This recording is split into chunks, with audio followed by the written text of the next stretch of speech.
하나님 나라에 어울리는 마음은 어떠한 마음일까요? 오늘 우리가 읽은 마가복음 9장 하반부는 이러한 마음에 대해서 이야기하는 듯합니다. 많은 학자들은 마가복음의 구조를 나눌 때에 1장으로부터 8장까지의 상반부까지는 기적과 영광의 그리스도를 표현하고 있는 반면 8장 하반부로부터 시작되어지는 예루살렘으로의 여정은 고난받는 어린 양으로서의 그리스도의 모습을 담고 있다고 보았습니다. 그런 의미에서 9장은 고난의 길, 십자가 길의 출발점이라고 말하고 있습니다. 이러한 구조를 보면 예수께서 지금 예루살렘으로 나아가는 길이 바로 십자가의 길이며 우리의 구원을 위해서 자신의 모든 것을 다 희생하는 길임을 보여주고 있습니다. 그런데 지금 예루살렘으로 향하고 있는 도상에서 제자들은 누가 더 높은 자리에 앉을 수 있는지에 대해서 서로 논쟁하고 있습니다. 그들에게 있어서 하나님의 나라는 그들의 욕망을 채워줄 수 있는 그러한 권력과 힘을 가질 수 있는 나라라고 착각하고 있었던 것입니다. 그러나 주님께서는 높아지려는 것이 아니라 낮아지는 것이 바로 하나님 나라에 어울리는 모습이며 겸손하게 겸비하게 자기를 낮추는 마음이 그 나라에 적합한 마음임을 가르치고 있습니다.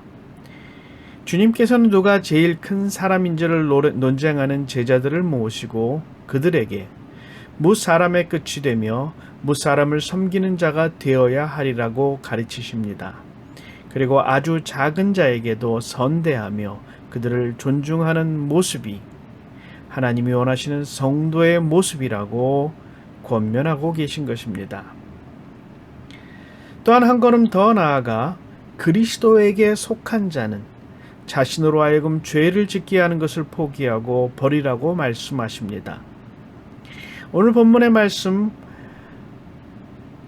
자신의 죄를 지은 것을 버리라는 표현들이 굉장히 직설적이고 굉장히 생생해서 읽다 보면 불편함을 느낄 수도 있습니다.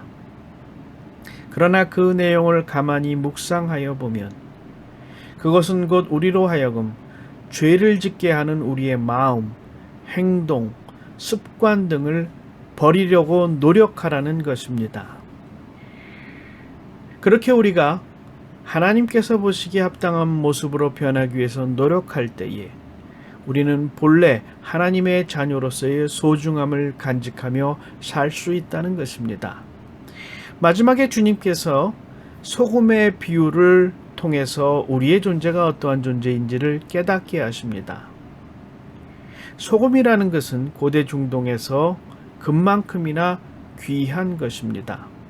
소금을 갖고 있다는 것은 곧 힘을 갖고 있는 것이요, 권력을 갖고 있는 것이요, 부유하다는 것을 의미합니다.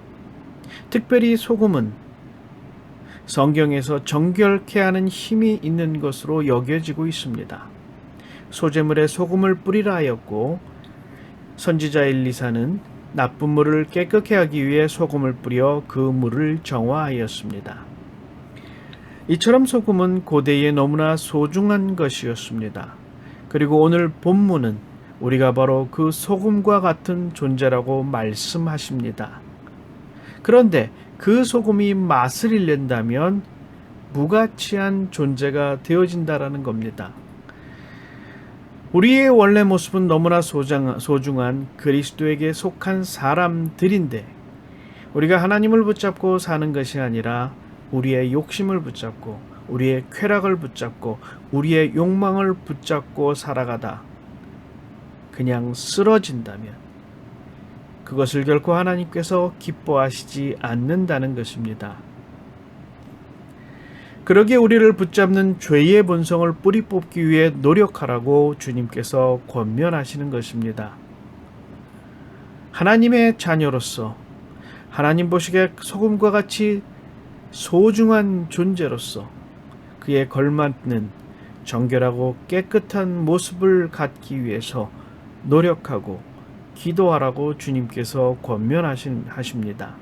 왜냐하면 우리는 하나님 앞에 너무나 소중한 그의 자녀이기 때문입니다.